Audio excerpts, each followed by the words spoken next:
Well, good evening. It looks like we have audio and all the right things in place, ladies and gentlemen.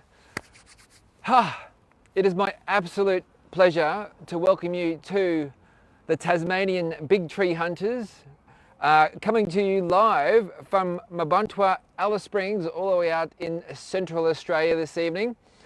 Before we do start, I do want to acknowledge the Aranda people, the traditional owners of Mabuntua, Alice Springs. And I want to acknowledge their elders past, present and emerging.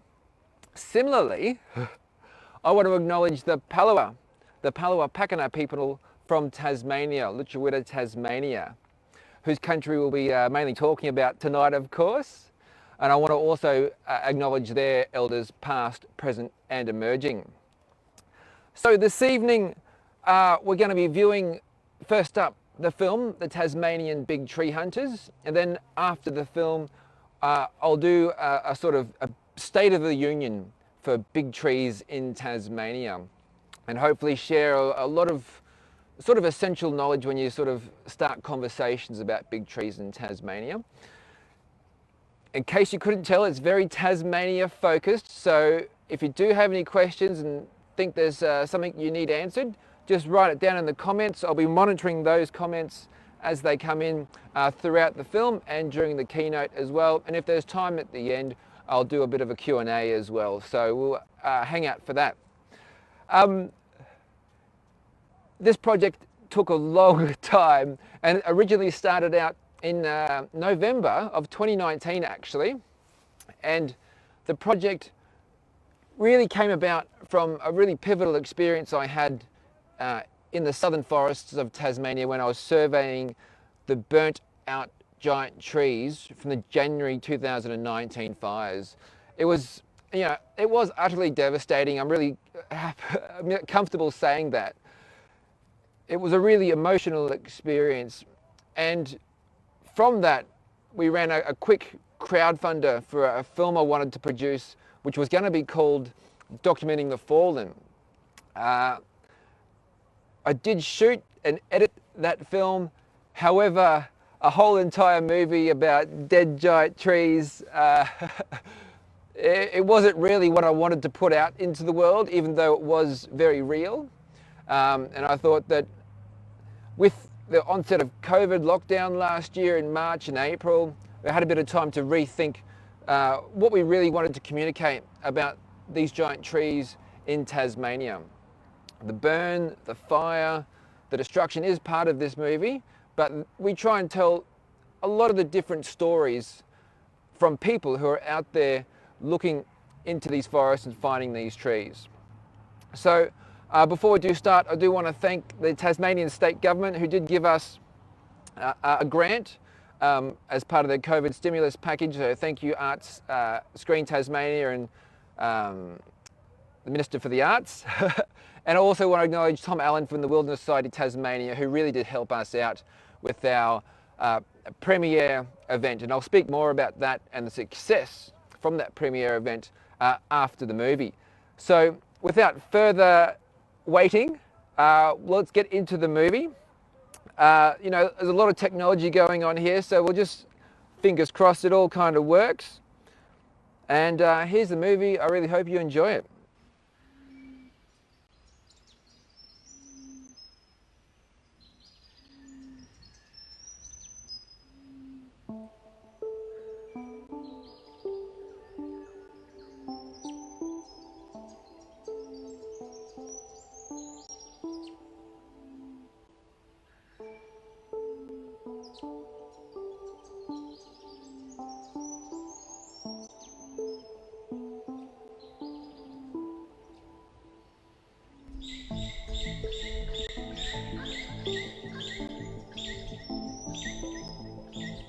These trees are more than just the pride of Tasmania's forests.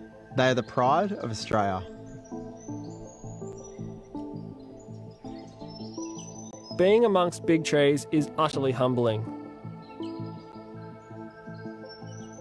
The good news? We may have saved this champion tree and its forest.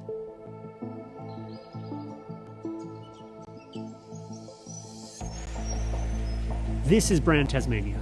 This is something we can all be proud of.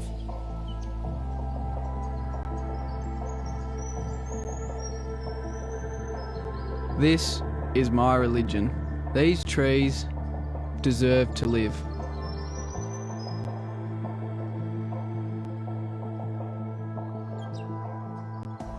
For the last decade, I've been travelling to the world's most iconic mountain bike destinations. So I know Tasmania has all the essential elements, like mountains, forests, and clean rivers that's needed to truly become a world-class destination for the entire sport.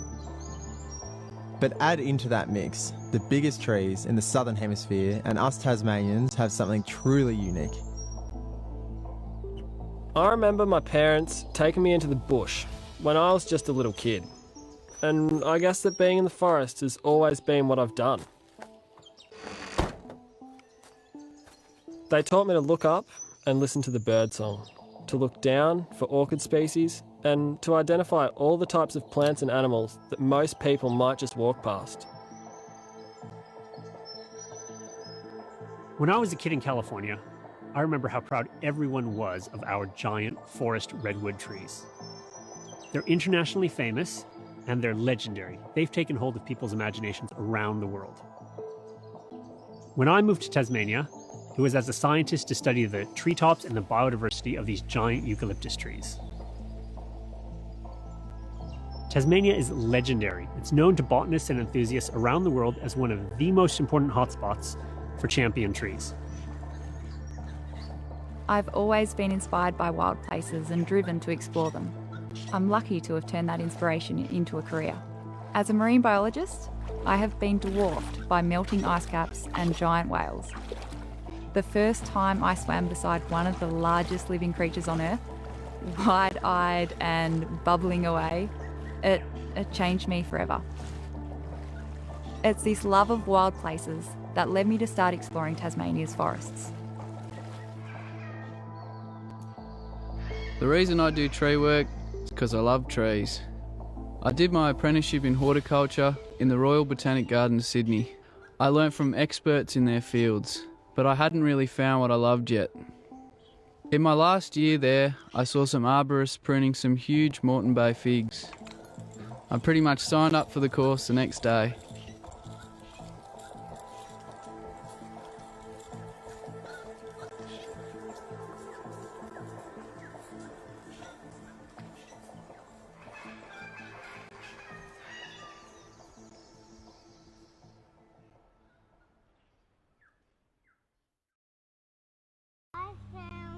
As my young kids get older, there will be fewer and fewer of these giant old trees left anywhere in the world.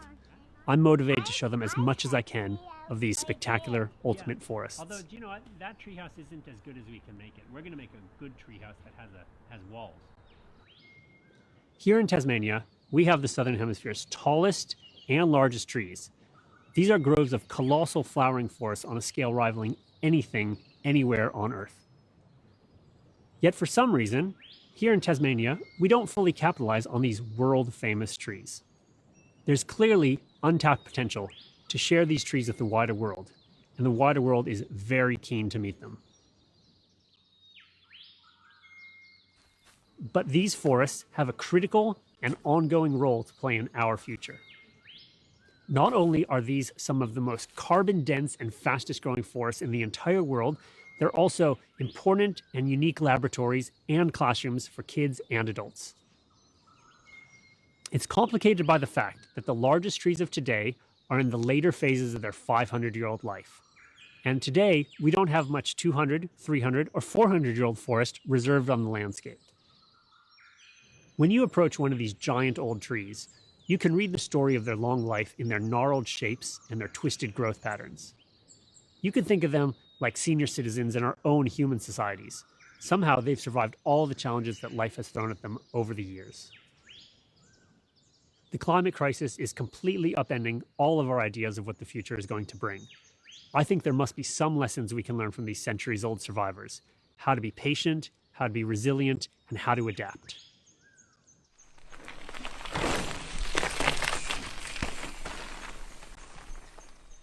Nobody goes mountain biking on the city streets. bikers want to be out in these places because the sport and the landscape are linked. If we Tasmanians are going to economise the environment, then building mountain bike trails provides such a wide range of perpetually sustainable uses for such a small impact. Once we're done building the trails, 99% of the forest ecosystems are still intact and functioning as normal. The Derby Bike Park in northern Tasmania is a ridiculous economic success story. Last year alone, it attracted 30,000 visitors and brought in more than $30 million to a very small regional community.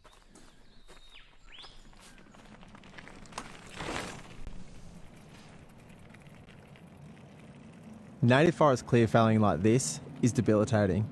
It's extractive and at best a very short-term economic benefit with a very long-term environmental impact.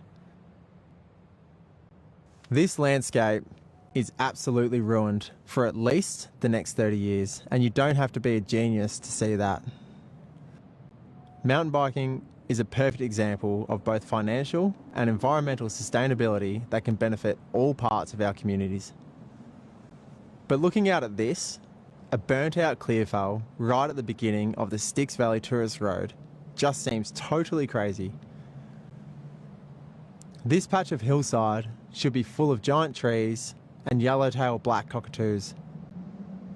Getting to know a patch of forest with hundreds of massive tall trees right near the bike park, then seeing firsthand its destruction is what has inspired me to do something. It was personal. It's not even hard to find big trees that are about to get logged. The next patch of forest, just up the road from here, is where I found 3 trees over 5 metres wide.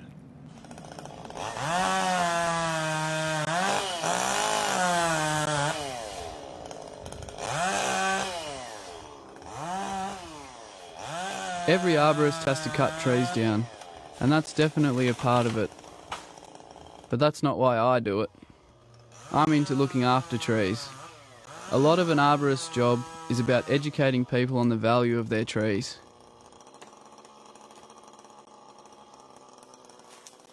This job is a perfect example of that. The homeowners got me in to remove this tree, but I was able to convince them of the value of retaining it for its habitat values.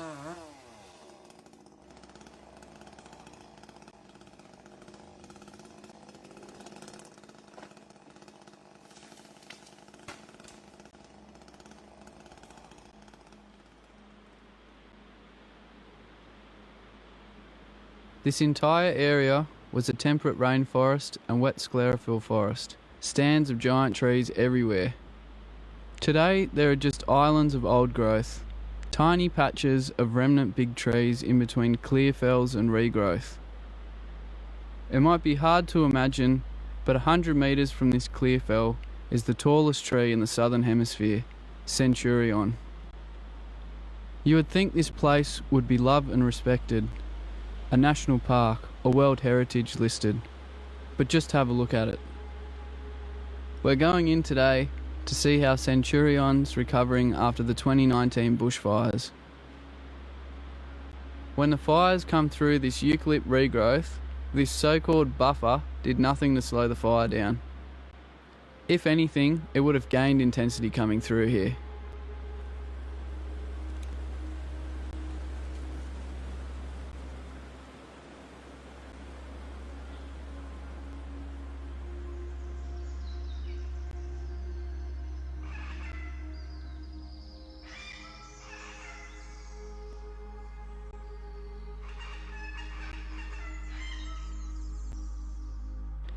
With the forest around it destroyed and the increased exposure to strong westerly winds, the odds are stacked against it. These places are ancient and unique and need to be respected and looked after. We need to rethink the way we look at forests as something to be protected for what they are, not something to be exploited or for people to gain something from.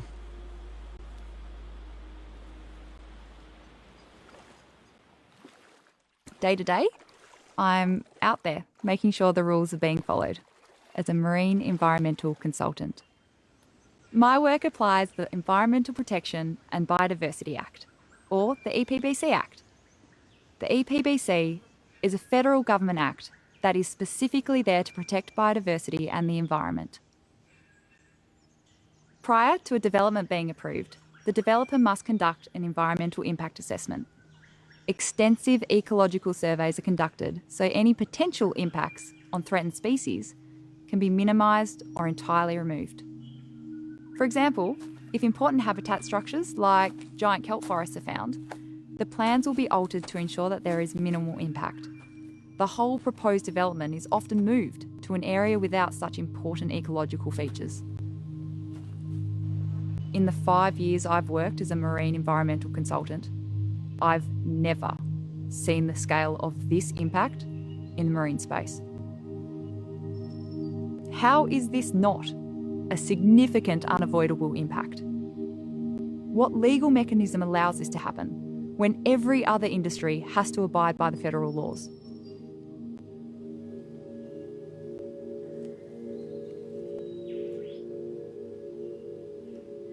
When I look at this landscape scale destruction, I cannot understand how this is allowed to happen, especially given the restrictions in the marine space and EPBC regulations. The forestry industry is the only industry that the EPBC Act does not apply to. The federal law that everyone else has to abide by is not being applied here. Why?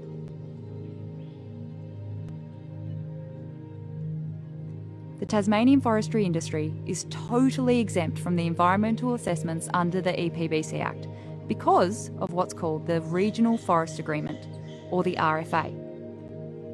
The Tasmanian State RFA allows this to happen. It removes the federal EPBC Act protections, which every other industry has to follow. Effectively, it's like every construction trade: electricians, builders, brickies, carpenters, all having to follow the government regulations, than plumbers just being able to operate under an entirely different set of laws. As someone who works with the EPBC Act day to day, this is simply horrifying.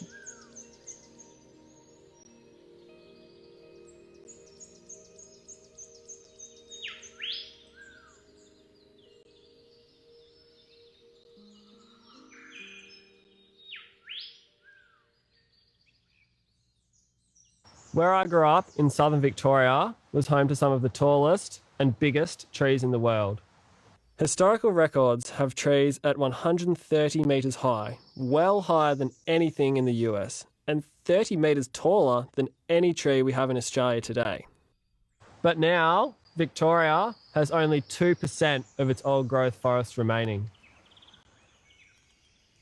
Yeah, I love big tree hunting in Tasmania because it's one of the few pursuits left today where there is a very real chance of discovering something previously unknown.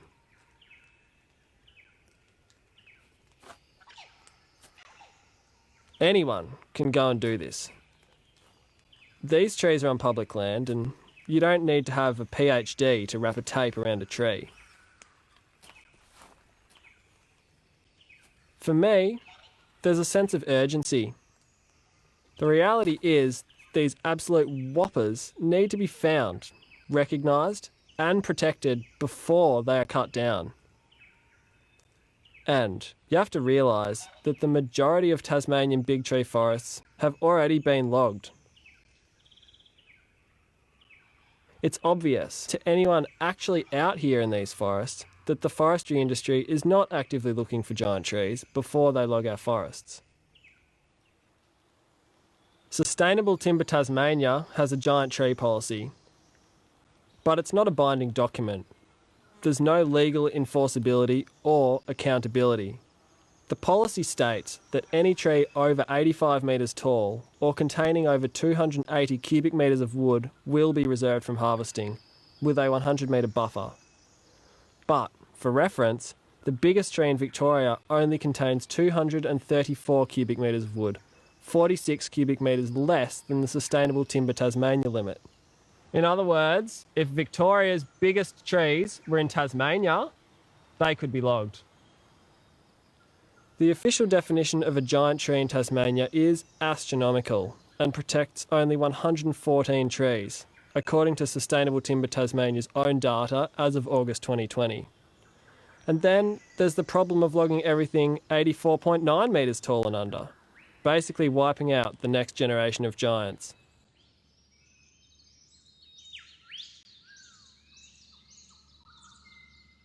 I don't think people realise that only protecting the very biggest, oldest trees that fit the numbers excludes every other tree of significance. Our oldest and gnarliest trees have characteristics far beyond their size.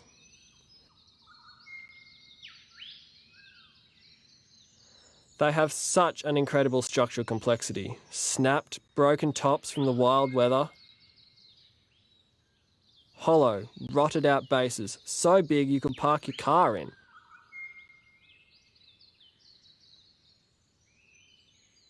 Gigantic twin trunks, bizarre, twisting formations, and branches bigger than any tree you'll find in the city. Yet, because they're under 85 metres or 280 cubic metres, they're deemed worthless to our culture. Worthless to our identity as Tasmanians. Even trees like this one are scheduled to be logged.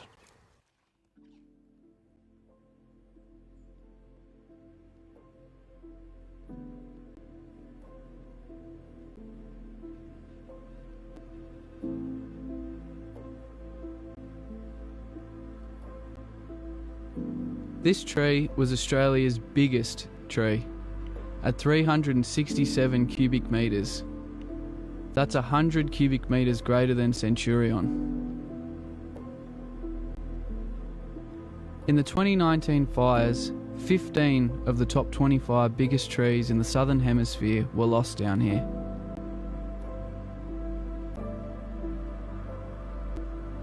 It must be hard for you to imagine what that means if you've never been into a forest like this.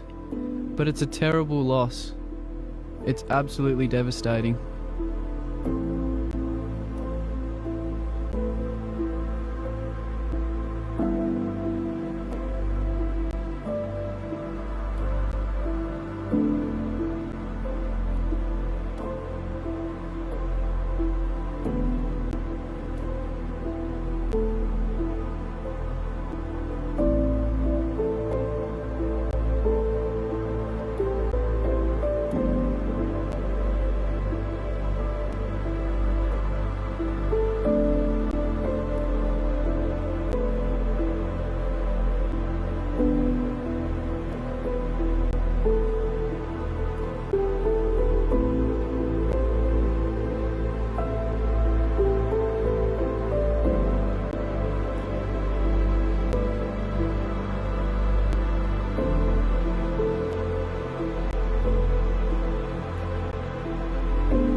The Andromeda Grove is one of the ultimate forest locations on Earth.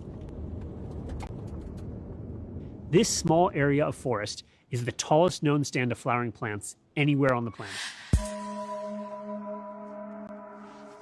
For international tree enthusiasts, this is the place they want to know about.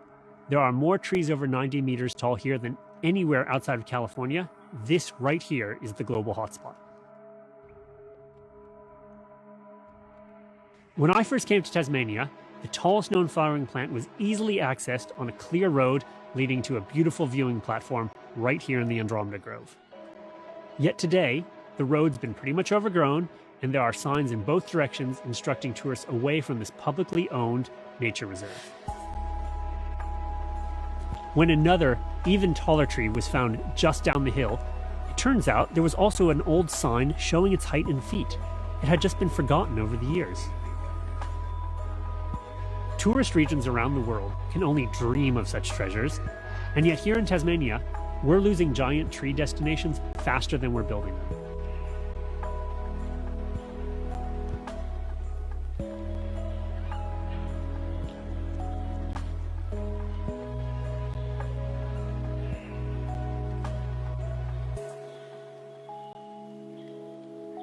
In New Zealand, Japan, Western Australia, India, the USA, and elsewhere, entire regions of countries are famous for their giant trees, and dozens, hundreds, thousands of tourism businesses are built up around them. As Tasmania's international profile has grown, it's become very clear to me that there are people clamoring to meet our giant trees, and yet they have few ways to experience them. These trees are authentic symbols of place. They're underutilized assets for regional tourism, artisanal, and educational enterprises. Places like the Huon Valley and the Derwent Valley have these globally significant landmark forests, but only minimal established opportunities for people to visit and understand them. Tasmania used to have an interagency Giant Trees Consultative Committee with a stated mission to promote tourism, but that group hasn't met for at least a decade. Tasmania has a perfect opportunity to really get out in front of the global interest in our giant trees. These ancient forests could be at the forefront of our current pivot to sustainable tourism. This is Brand Tasmania. This is something we can all be proud of.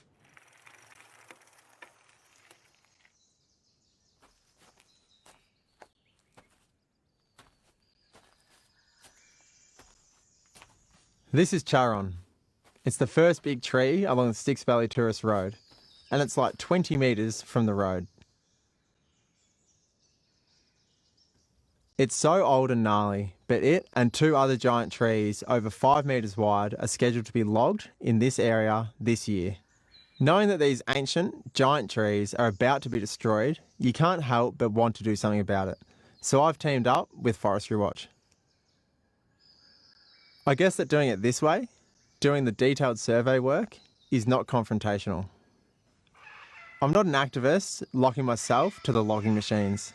I'm just out here taking a look around this piece of forest.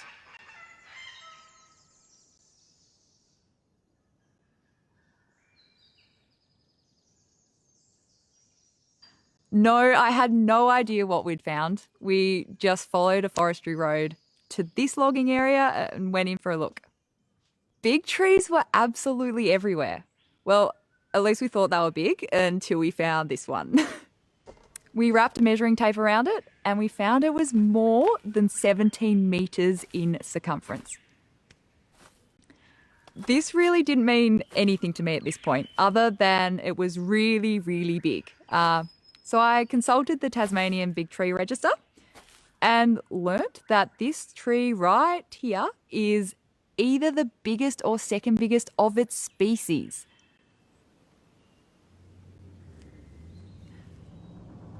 But we could hear the logging machines. And it's about to be cut down. It was so clear now that this tree was next to go. As soon as I got home, I jumped online to check a great public resource, the Natural Valleys Atlas, something I do every day for work. It was incredible. Not only did we discover this incredibly significant tree in this logging area, but we found that the entire logging area sits on what is listed in the Natural Valleys Atlas as a globally significant geoconservation area. It wasn't even hard work. It took 5 minutes. So I don't know exactly what happened in their planning process. All of this indicated to me that this tree and forest should not be impacted, both in my experience as a marine environmental consultant and as a young Tasmanian that cares for our wild places. The good news? Within a week of posting this online, the machines had stopped work, and within a fortnight, they were entirely out of the forest. We may have saved this champion tree and its forest.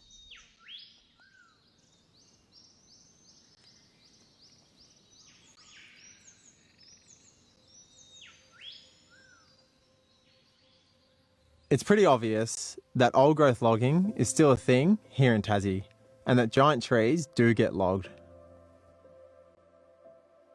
They have lived for hundreds of years and made it through all of the storms to still be here, standing today.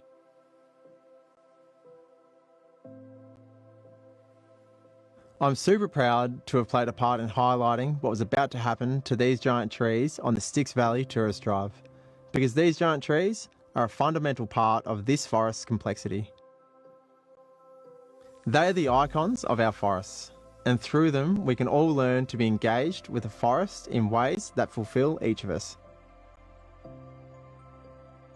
I wasn't engaged, but my experiences of just spending time amongst them working and writing, and then seeing firsthand the destruction that goes on behind locked forestry gates, has given me the resolve to keep searching, to keep hunting for more giant trees.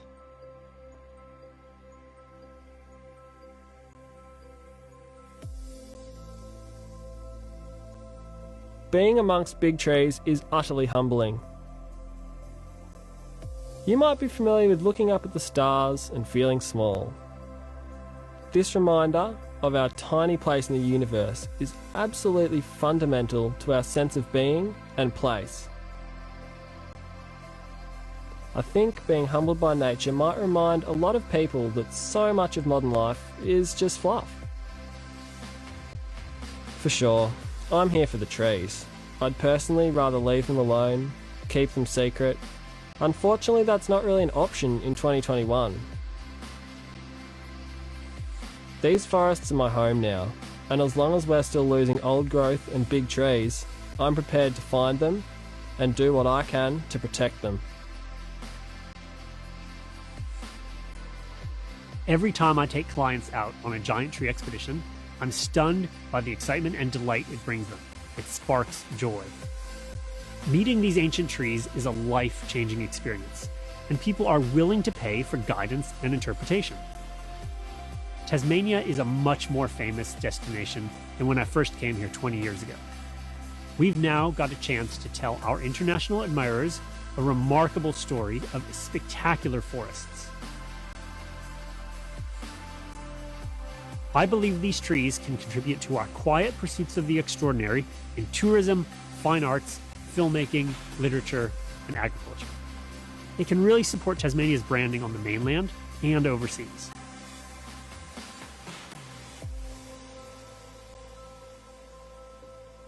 There's been a lot of debate over society's responsibilities to these ancient forests. But Tasmanians should realize these giant trees left standing are truly unique economic opportunities for all of Tasmania.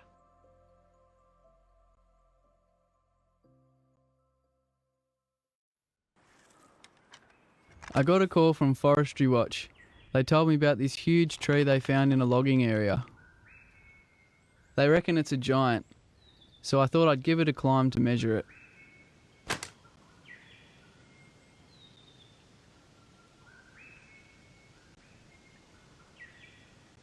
There's definitely a risk factor getting into big trees like this.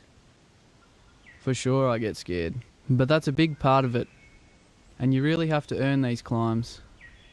I'm always really conscious and respectful in the way I climb these trees.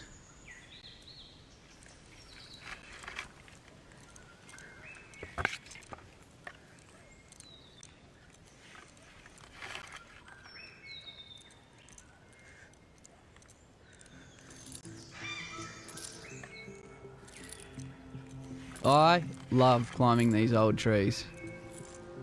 It's definitely not a macho type experience. There's no room for ego up here.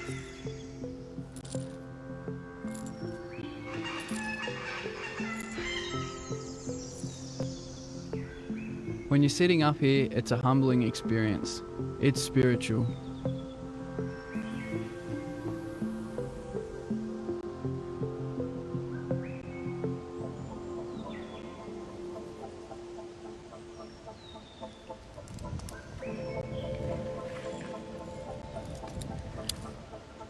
One.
This is my religion.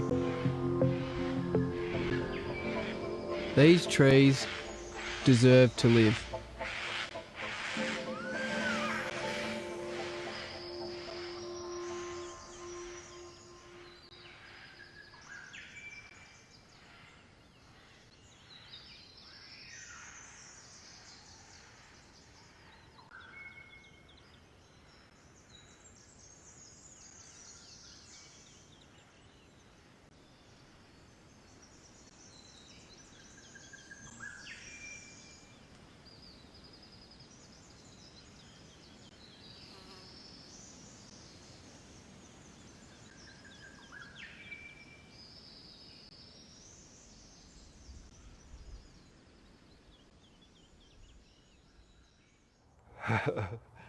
All right, we're back. How you doing?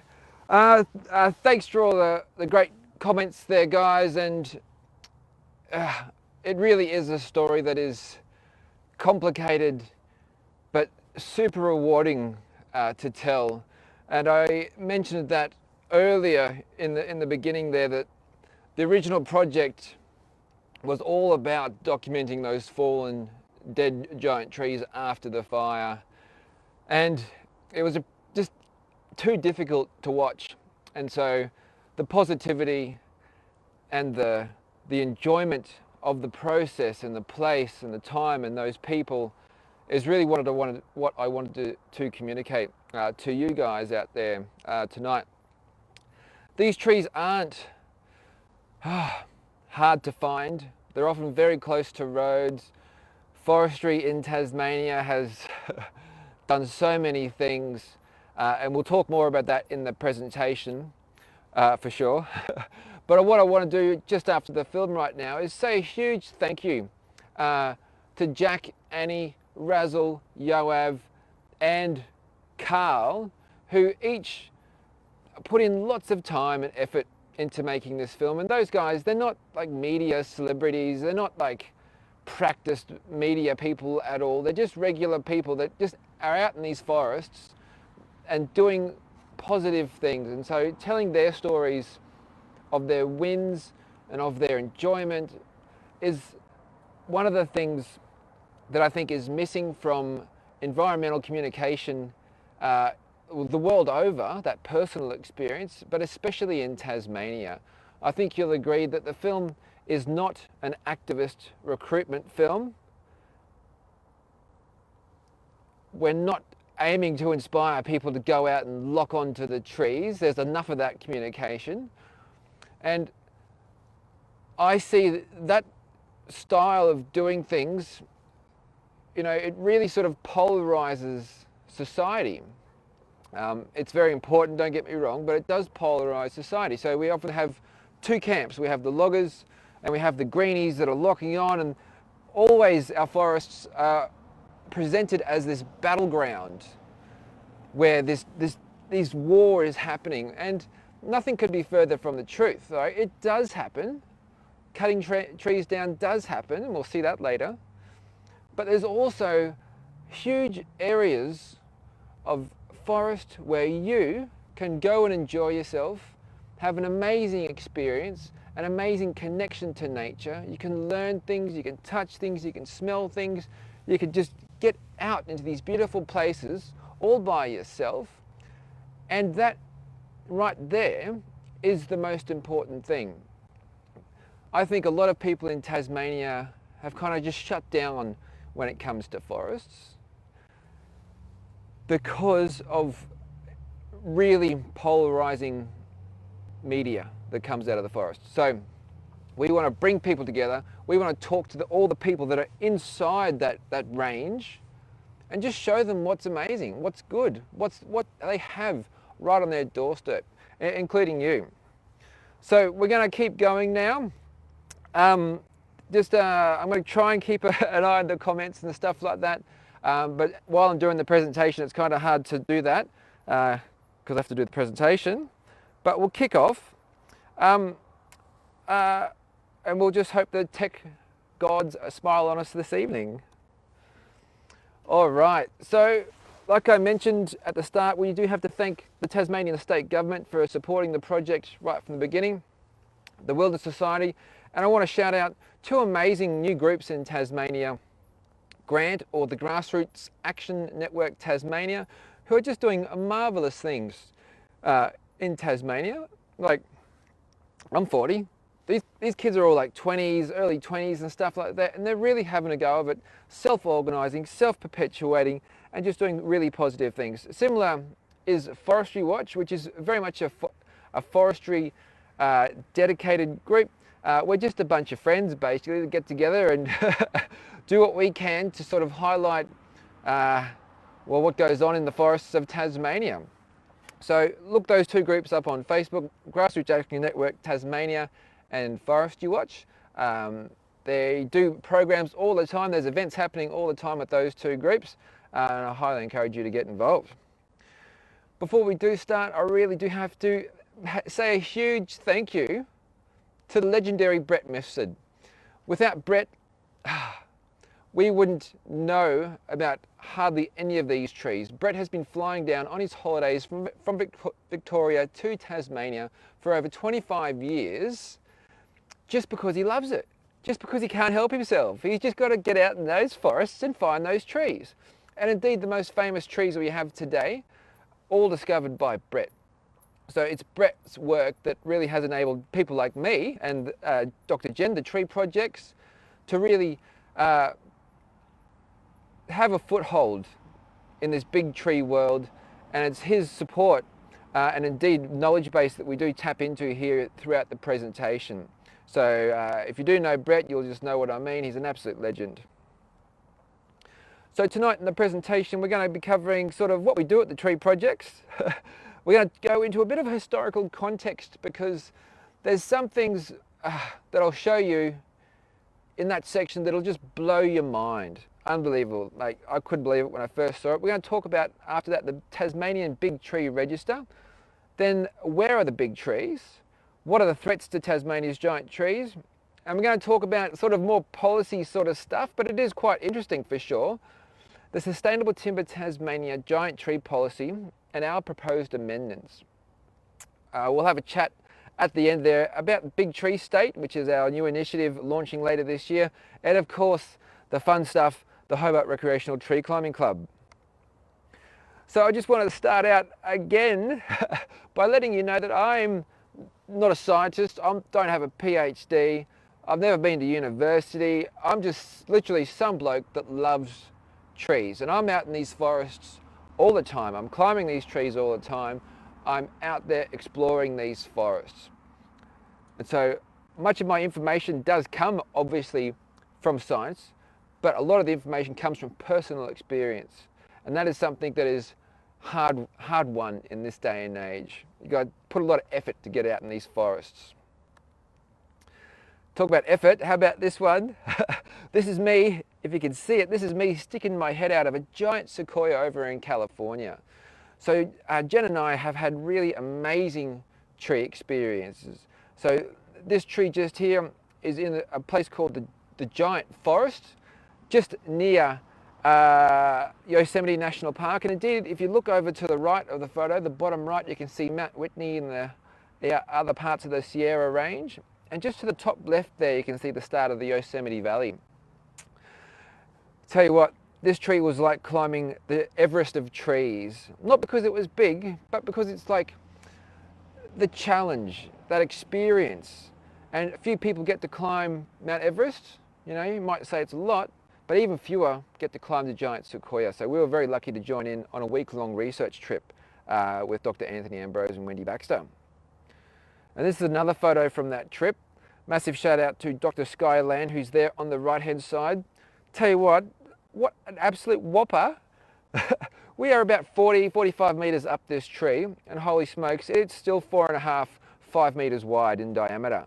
So when I say big trees, mate, I mean really big trees. We have trees like that in Tasmania, of course, but this is just something special to climb these trees in the States. We've had some great times in the forests around Oregon as well. We did a massive tree project up there. We photographed 3 giant trees up there. And this is a beautiful Douglas fir. Look how covered in moss this tree is. It was such a beautiful climb. Really great view as well, looking from behind where I took that photo from. And of course, Taiwan, again, Dr. Skyland, she's from Taiwan. And we've climbed with her all over the world, really lucky to be honest. And Taiwan is this most incredible place where you can have subtropical and tropical forests down by the water. But in the middle of the island, there's these massive 3,000 meter high mountains, like 100 of them, heaps everywhere. And as you go up in altitude, you move out of that warmer tropical, subtropical environment, and then into this band of sort of more temperate areas. And that's where you find these massive trees. This tree just here is the Three Sisters. There's 3 trees grouped close together there. And holy smokes, look at that view. Massive glacial valleys right behind. But again, I hope Catherine's still watching. I put this one in. The Rimu from New Zealand, of course, and North Island, our very first project. I wish I could go back there and do that same project now with what I know many years later, and how much I enjoy tree climbing and how much I enjoy just being in the canopy and exploring it. Because look at this photo, you can see that there is just an absolute abundance of life up there. Epiphytes, everywhere. Look at that big moss mat that Andrew's grabbing hold of there to pull himself over. Orchids everywhere, ferns everywhere. Absolutely sensational place. And of course, how you doing? Look out to Tasmania. See, we had that giant sequoia photo just before, but check out this tree just here.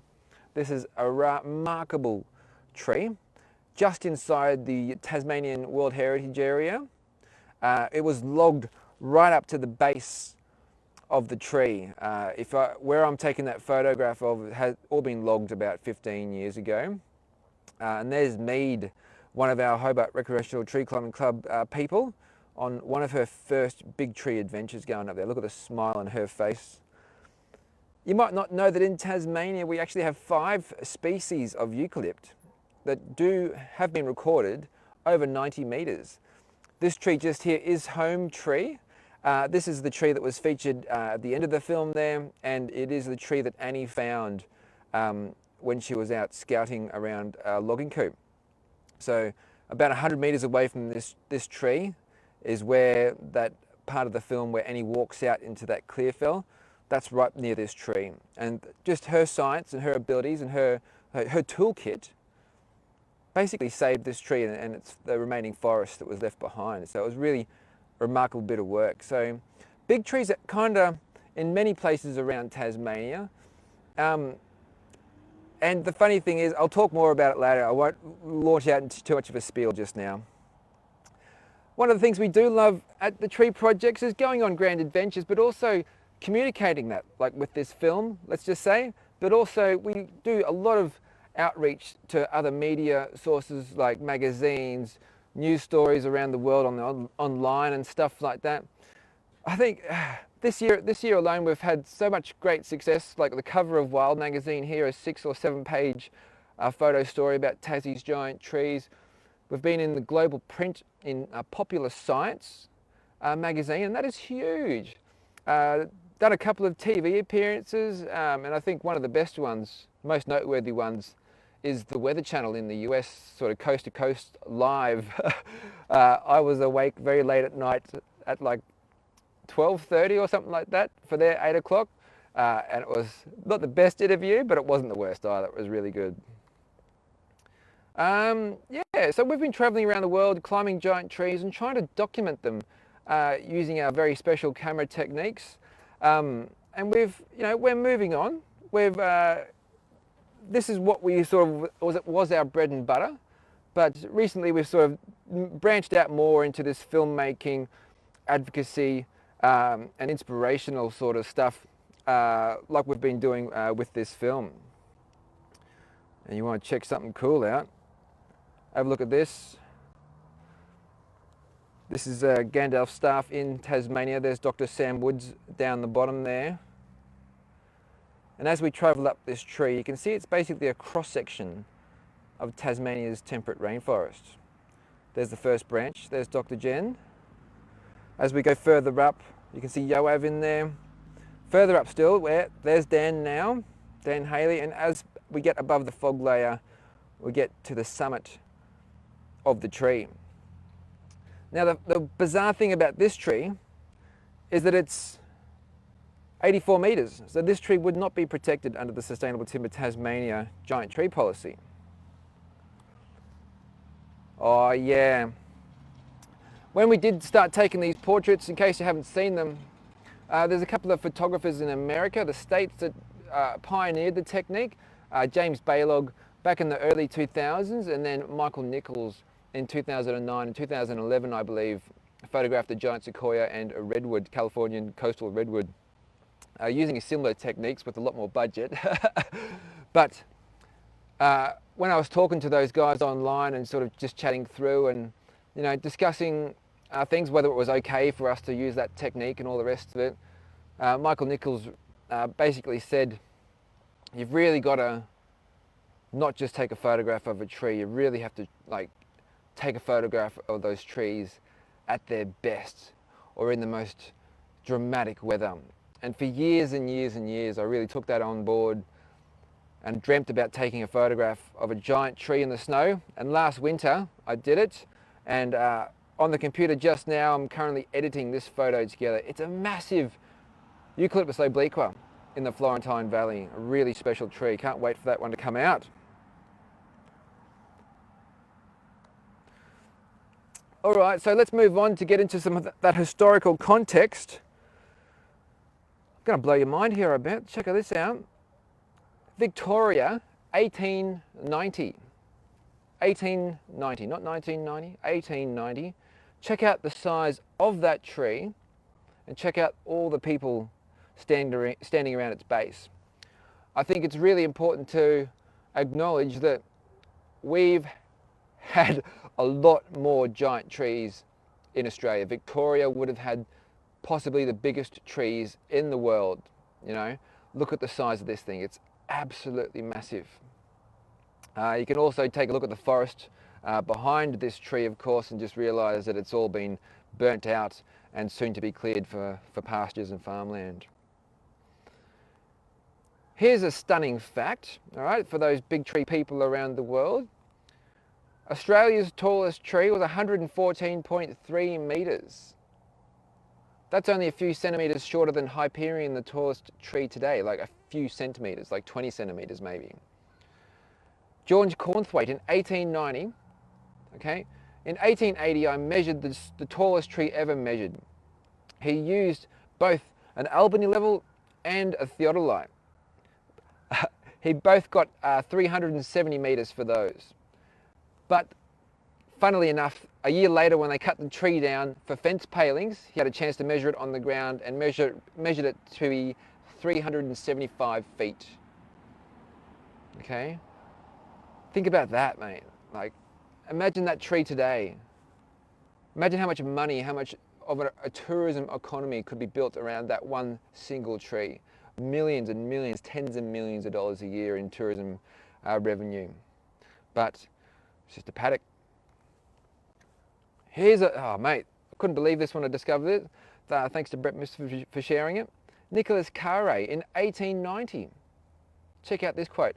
I photographed these trees for prosperity, lest future generations bereft of giant trees doubted they had ever existed. That's a guy in Victoria in 1890. All right. Again, more historical photos for Victoria. Check out this photo. About as bleak as it gets. That forest would have been magnificent, but it's just a skeletal remains of one just at the moment. And if I can draw your attention to the very left-hand side of the screen here, you can see the base of one of the trees over on the very, very left is just this massive fluted base. For scale there, you can come forward in the photo a bit over to the path, and you can see a dude walking down the road there. That tree must have been massive. I don't want to say sadly, but it is a reality that most of these giant forests of Victoria now look like this. We do have forests left in Victoria, but certainly do not have that calibre of forest left in the state. The fact you need to walk away with tonight is Victoria has 2% of its old growth forests remaining, and that was before the 2020 fires. It's quite possibly a lot less depending on how you're mapping, how you map it, I guess, and what you define as old growth. Pretty startling facts. And so when we launch off into Tasmania here and start to delve into the numbers about what we have left in Tasmania, I think that you can sort of realise it's a trend that's already played out in many places around the world, and Victoria is a prime example. So let's have a look at the Tasmanian Big Tree Register, a little thing that we launched about this time last year, in fact. So it was a bit of a COVID lockdown project, sort of had all these data sets of big trees and stuff like that. And so decided to put it all online. And, you know, I'm the first to admit that it's probably a very silly idea to have the exact location of basically all the giant trees listed on the internet on interactive maps on our website. Okay, but doing this wasn't a decision that I arrived at lightly at all, and I'll just detail 3 very sharp experiences that I had in the forest that just sort of made me say that we have to do something and just taking photos of them isn't enough. So before we do go into that, of course we have to acknowledge the risks. Oh my God, you cannot deny the fact that there is massive risks involved in doing this. Okay, increased foot traffic, increased disturbance to wild areas, insta-tourism, impact to root systems, damage caused by climbing, destination trees loved to death, and the introduction of disease and pathogens like Phytophthora. So we all have to acknowledge those risks. But again, these 3 experiences that led me to just do this. Number one was surveying the southern forests in November 2019 and basically taking a look at all the downed giant trees. This tree here is the Arv giant. The tree you saw in the film, Strong Girl. There's dozens more. Not a unique experience at all to find giant downed trees in southern Tasmania. A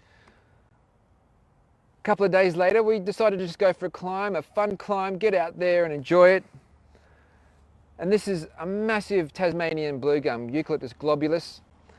At this particular time in November 2019, the blue gums in Tasmania were flowering so hard. This tree is 90 meters tall and it was just this giant pillar of flowers. It was quite incredible. And while we're up in the tree there, we actually heard like bird calls, and I'm pretty good with my birds, and I really didn't recognize this one call. And I turned around and no joke, there were swift parrots feeding on these flowers while we were in the tree. And I actually have a little bit of video of Alex, who's on the trunk there climbing, grabbing onto one of the branches with a swift parrot just feeding just a few meters away from him. We counted 8 swift parrots on that day without even trying. And that's pretty remarkable because they are highly endangered. Around 300 individuals or 300 breeding pairs left in the wild. So we had this crazy, powerful, stoked experience. Three guys up in this tree just loving nature, feeling the vibe, man. It was such a powerful experience. But from the top of that tree, we could hear chainsaws and trees falling not that far away. And so the next day I actually went down there, went walking through the forest, and then I stumbled across several trees just like this. 900 meters away from that blue gum, just 900 meters away from the tallest blue gum in the world, through beautiful forest to walk out into discover this. This log, this giant tree just here, is basically, it was left as waste. So it didn't even qualify to be taken away. It didn't even get taken away. You can see in the photo there where there's vertical cuts in it where they tried to break it up, but the log was too big for their machines to break up into pulpwood. So this tree just here, the lower 20 meters that they left behind, the lower 20 meters of that base of the trunk measures in at 180 cubic meters, and that is 2/3 of the way to giant tree protection.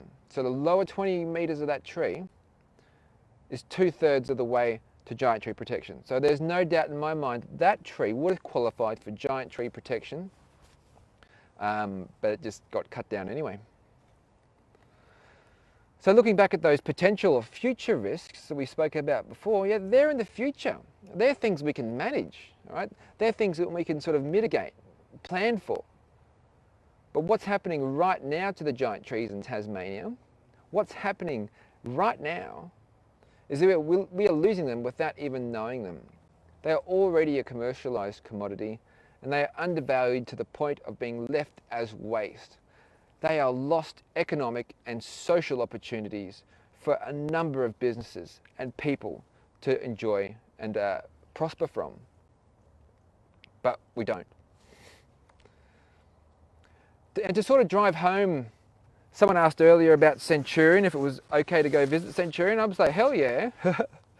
There's no rules against going to see Centurion. And if you look at this map, this is from our website, from our Big Tree Register. You can see the yellow pin there with the white circle around it. That's where Centurion is located. And you might imagine that these giant trees are in these beautiful untouched tracts of forest. They are surrounded by pristine ecosystems, and you know, that's what I want to believe as well, don't get me wrong. But when you look at a satellite photo like this one, you can see that just 100 meters away from Centurion, the tallest tree in the southern hemisphere, it's a massive clearfell, and that's where Razzle was walking as he was in the film just there.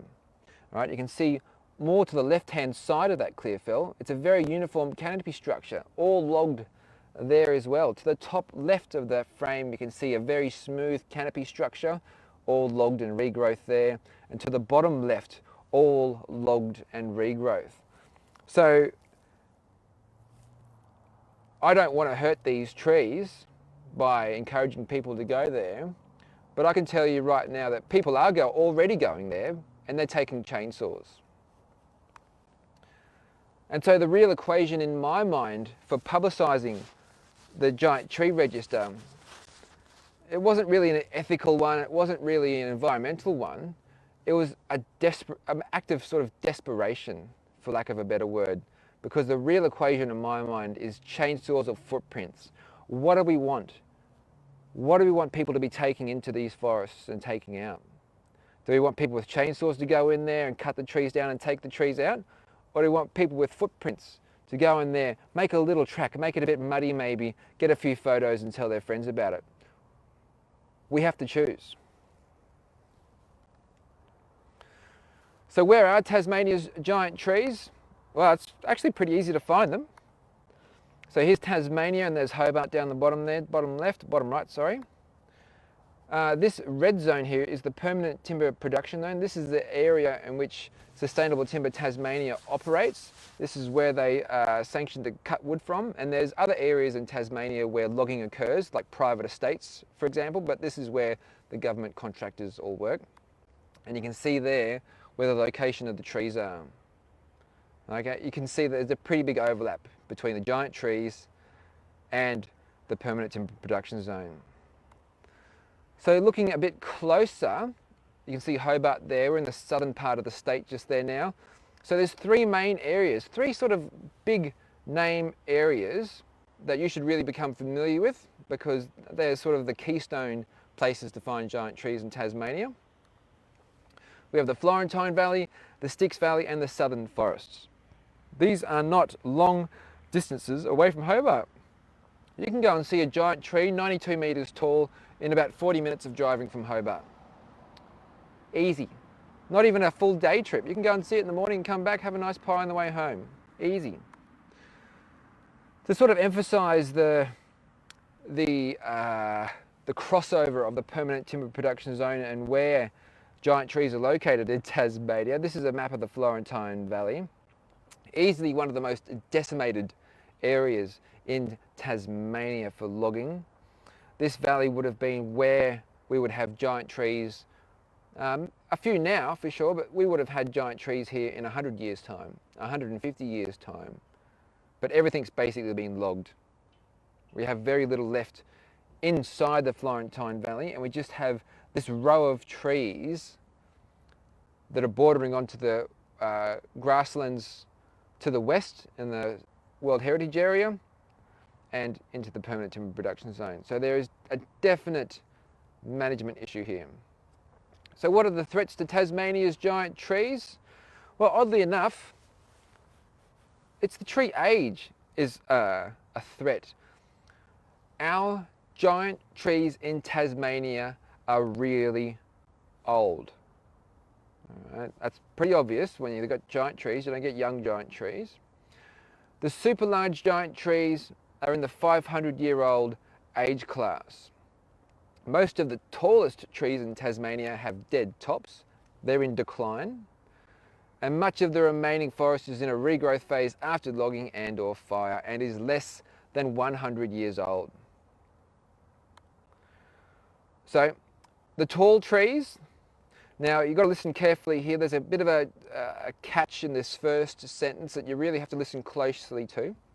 So, of the 23 trees recorded over 90 metres tall since the year 2000, of those 23 trees, one has fallen, one is killed in the 2019 fires, 3 have lost their tops and are no longer over 90 metres tall, 8 have dead tops with living leaves well below 90 metres.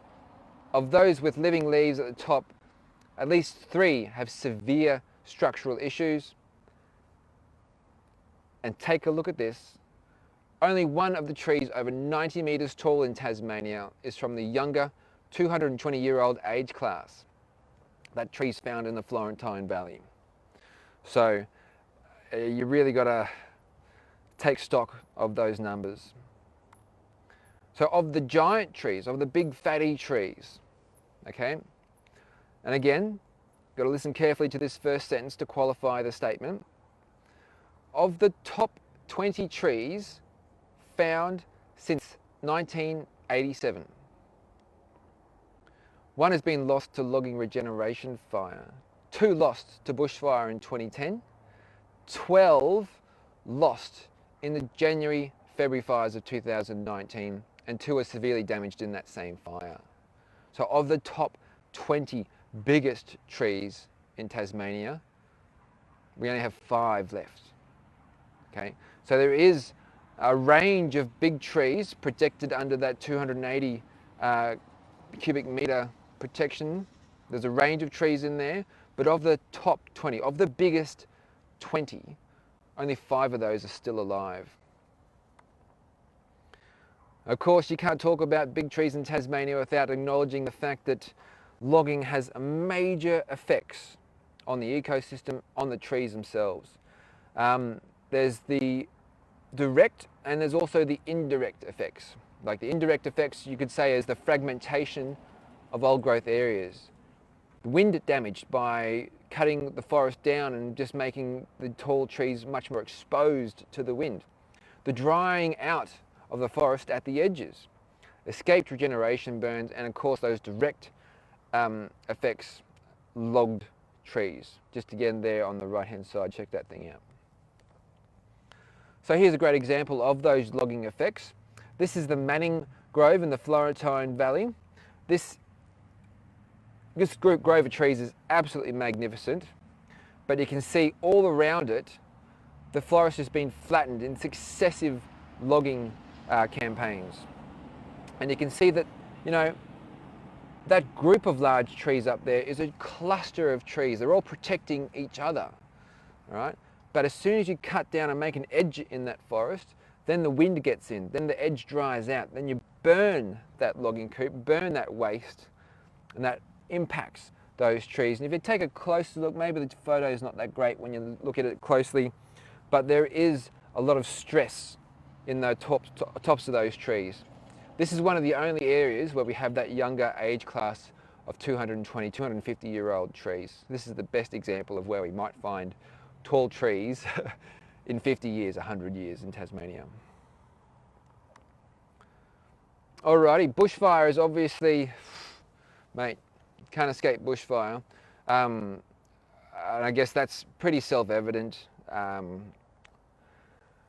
All right, getting to the crux of the conversation here right now. So the Sustainable Timber Tasmania Giant Tree Policy.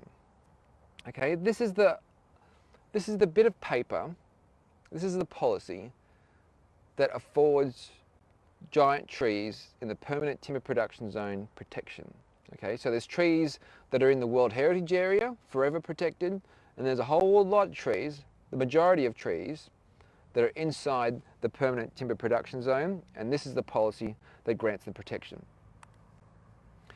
So the trees are protected if they are measured at over 85 metres tall, okay?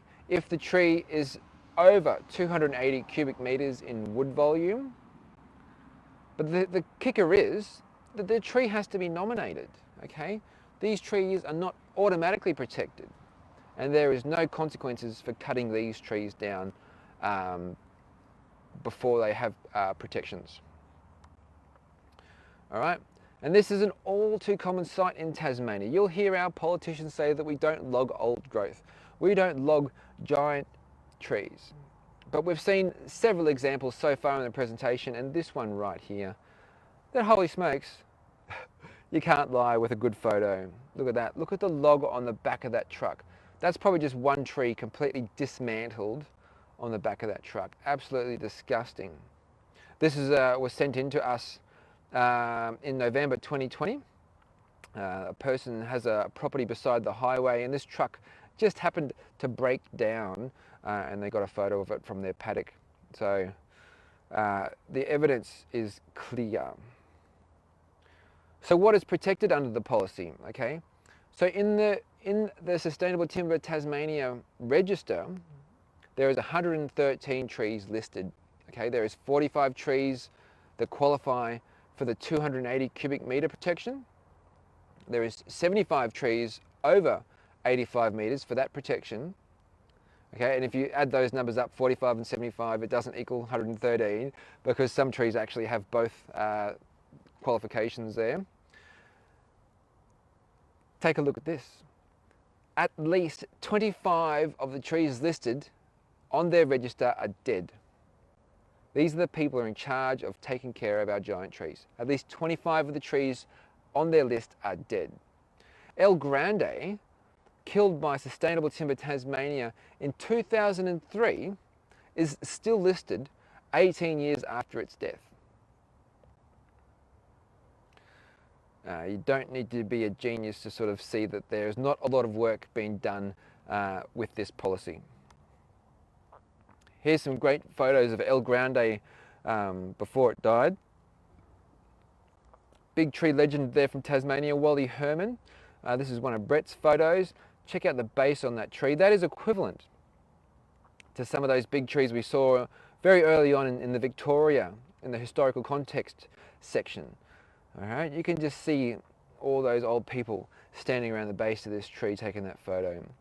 And sadly, just like that photo from Victoria in 1890, this tree was burnt in a forestry regeneration fire, more like just burning their waste. It was burnt and it was killed. Okay, it was burnt and killed in 2003. You can even see a news clipping at the top right there where Forestry proclaims the tree has survived. Nothing wrong, nothing to see here, it's all good. But on the bottom right, you can sure as heck see that it did not survive. So let's talk about species diversity of trees that are protected under the giant tree policy. Okay, like I said at the beginning, 5 species of tree recorded over 90 metres tall in Tasmania. Okay, so what's protected in that tall tree class? So there's only 3 Eucalyptus globulus, there's only 1 viminalis, only 1 delegatensis, and only 1 Eucalyptus obliqua. Okay, the numbers are pretty astounding. All the other trees that are protected, Eucalyptus regnans. So species diversity for the big trees, that volume class of trees. Check this out, 0 globulus, 0 viminalis, 0 delegatensis, and only 4 Eucalyptus obliqua. So the big tree policy is not accounting for our species diversity of big trees in Tasmania. All right, so here are the key failures of the policy as we see it here at the tree projects. There is no species-specific size protections. There is no significant or old tree protections. There is no penalties for logging these trees. There is no mention of giant trees and their protection in the Forest Practices Code, and that's the government code by which all logging occurs in Tasmania. And you don't have to be a genius to see that there is no future strategy. Where are the giant trees going to be in 200 years' time? So our proposed giant tree policy amendments are pretty simple, okay? There's 2 things at the top here. We want to protect the significant and old trees. And by what I mean as significant and old is like those big, old, crumbly ones, the ones that have lived their life. They've been to the sky and they're starting to crumble and fall apart. They're big and they're gnarly and they're old. But unfortunately, while they might have been more than 85 and more than 280 cubic metres, because they're old and they've started to crumble, they're no longer in that range of protection. Okay, that's what I mean by significant and old trees. We want to protect individual species champion, just like home tree, all the way back there in the video. The second biggest of a species doesn't even qualify. We want to do that. We want to do those 2 protections there by simply introducing diameter as a 3rd measurement. So we want to introduce DBH, or the diameter at breast height of the tree, as a 3rd measurement system for giant tree protections in Tasmania. Okay, and here's the numbers we're sort of proposing. So for Eucalyptus regnans and Eucalyptus obliqua, 4 meters wide. Okay, so that's wider than any tree, any eucalypt. Oh no, that's not true. It's wider than any other regnans. It's probably not actually, there's probably one regnans in Victoria that is 4 meters wide. But what I'm trying to get at is 4 meters wide is a massive tree. It's not 2 meters, okay? You might have a reasonably think that a tree that was logged 150 years ago could be 2 meters wide. So asking for 4 meters for protection isn't asking too much. We know we're not going to protect all the forest with this, right? This is only a small step on the way to ending native forest logging. So Eucalyptus obliqua and Eucalyptus viminalis, Eucalyptus delicatensis, all at 2.5 meters wide, because they sort of grow at higher elevations and have different growing habits than the regnans and obliqua. So we want to also add the giant tree protections into the Forest Practices Code. We want to make it so that every tree with these diameters, with those heights, with that volume is protected no matter what. So a logger can't just go and cut them down because they weren't nominated and not on the register. It is, if a tree is close to these diameters, they have to measure it, and if it's that big, that area is protected. Okay, it's a lot simpler. And of course, as part of being in the Forest Practices Code, penalties for cutting the trees down. So introducing diameter, or the DBH, diameter at breast height, as a third measurement, it's not just something plucked out of thin air. The trees in Victoria, check this out. You can see on the definition of a giant tree on the Vic Forests document there, their classification for protection for a giant tree is 2.5 meters wide. So any tree in the state over 2.5 meters wide, as long as it's in the state forest, is automatically protected. 2.5 meters. It certainly makes our suggestions seem very reasonable. And from British Columbia, hey everyone from British Columbia. British Columbia timber sales is like the equivalent of Sustainable Timber Tasmania in British Columbia. They have species-specific diameter protections there. And look at those sizes, 2.1 meters, 2.1, 2.2, and 3 meters. Again, us campaigning for 4 meter wide trees to be protected is pretty dang reasonable. All right, ladies and gentlemen, whoa, mate, that is some heavy stuff, super heavy stuff, and I really think you've done a great job sticking through that. We're going to try and finish on a high note here. Going to try and finish on some future and current projects that we have here at the tree projects, and one of them is the big tree state, Tasmania, the big tree state. So as Yoav talked about in the film there, and as it's come to my realization, is that we can't, well we can, but the government is not going to take the log trucks and the loggers out of these forests without replacing that revenue by something else. And tourism is a way to do that. But unfortunately in Tasmania at the moment, there is such little information about our giant trees. There is such little availability for anyone that goes to the state to really find these giant trees and sort of plan a trip. How long is it going to take to get there from Hobart? Is it going to take a full day? Is it going to take half a day? I don't know. So the big tree state is going to be something, a website that we're going to be launching later in the year that is going to be 100% tourism focused. It's going to feature journeys that'll take visitors around the Styx Valley, the Florentine Valley and the Southern Forest. It's going to talk about places to stay, other things to see along the way, where you can fill up, where the bloody toilets are, you know, simple things like that that really make planning a journey a lot dang easier. Okay, big tree state launching later in the year. Aha, this is my fun stuff, the Hobart Recreational Tree Climbing Club. Oh mate, if you've never tried tree climbing, you've got to give it a crack. It is super great fun. So last summer we kind of started meeting up in the park and having a climb with a few mates, and it really sort of was like, wow, this is pretty cool. Like, we had the sort of skills. We'd done a course in the States about tree climbing facilitation and stuff like that. And we had all this gear, and we're like, mate, we got to get out there and do this. And so as the COVID lockdown ended in Tasmania, we jumped straight up into those trees.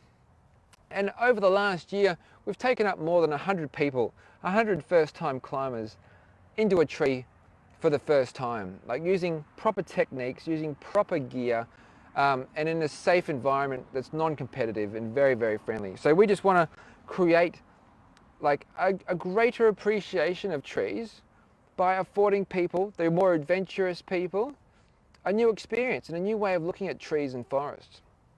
Okay, so while we do try and do two free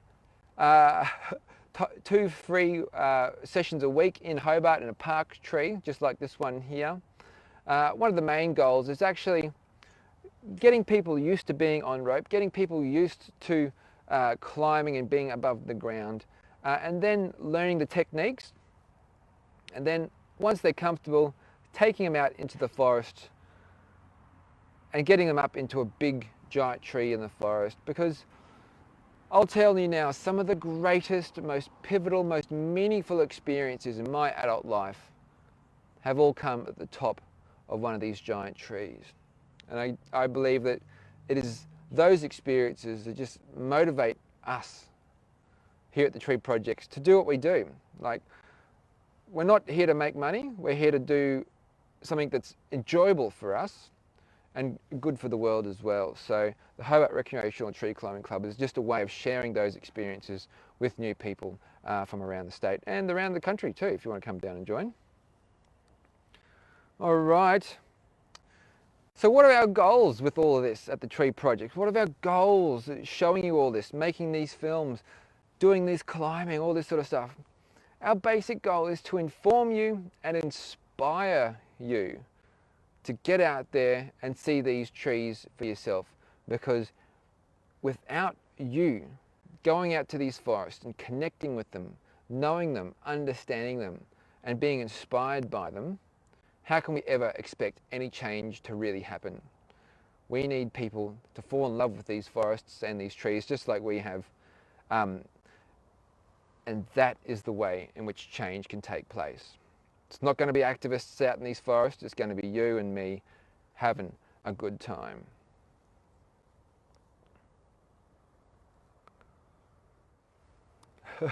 Well, thanks so much for sticking around. It's really great to have you here. It's really great to share this with you and just let you know what happens here at the Tree Projects, I guess, and down in Tasmania. If anyone wants to ever come to Tasmania, let us know. Take a look at our website. Our Big Tree Register is located on our website at thetreeprojects.com.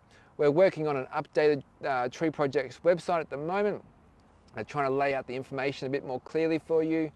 You can go there right now and just surf around on the maps and just see how all the trees are laid out, where they are, and you get a good idea of, there's a lot of trees out there, all right, but there's a lot of forest that really should have been more giant trees for sure.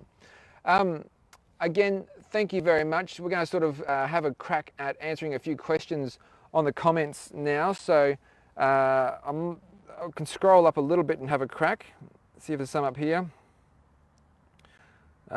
Sandra, definitely journeyed to Tasmania this year, so thank you very much. Planning a journey is difficult. There you go. Answered your questions without even trying. Nice one, Sandra. Nice to have you here. How you doing, Lisa Fitzgerald? Great work, mate. I was seeing the comments there. Good to have you here.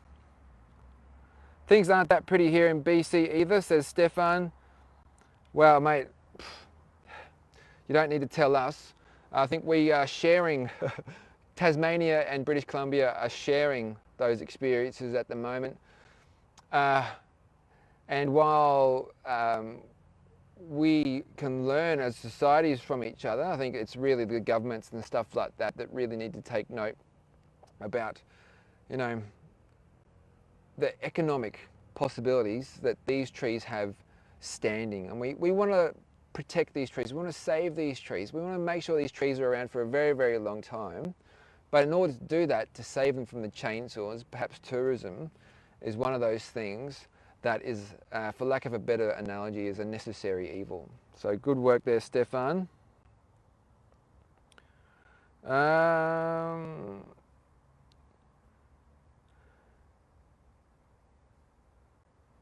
Yeah, so Judy, can you add add to the giant tree policy amendments that the trees don't have to be nominated to be protected?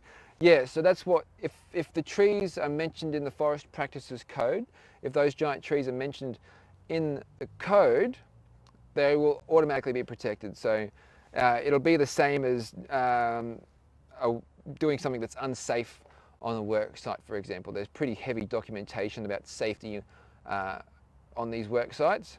You know, pretty heavy documentation about streamside reserves and how you can log around streams and all that kind of stuff. So putting big trees in there, it wouldn't be hard work. Theoretically, it's going to be real hard work because we're not sort of policy people, but there's a crew from Forestry Watchers certainly doing a lot of work in that space as well. So stay tuned and we'll get back to you on that one. Go down to the bottom here. Ta-da. Thank you for Owen Buck Jones, 2022. Mate, come on down. Fortress Australia will be open by 2022, should be. So we're looking forward to having lots of international visitors down in Tasmania to climb trees. And just be aware, if you're coming from the Northern Hemisphere, you do want to be coming down in your winter and our summer. It's a common mistake. Alrighty. So I think I'm going to just pull it there, guys. Just going to sort of wrap it up there. I really appreciate your time and all your comments there and all your kind words, for sure. It really sort of, doing this stuff is a lot of work, and like we don't do it for paid work. We do make a little bit of money here and there, for sure, but our major goal is just doing the right thing. And so these comments and these nice words here really sort of fill the heart and keep that inspiration rolling along. So stay tuned. I think from here on out, we're going to try and leave the Big Tree Hunters film up on Facebook now. We'll leave this presentation up, and so people can just enjoy it. It's been great to have you here. It's been great to be here in Alice Springs. Lovely River Red Gums behind me just there. And yeah, I really appreciate your time this evening and look forward to seeing you all again soon. Thank you very much.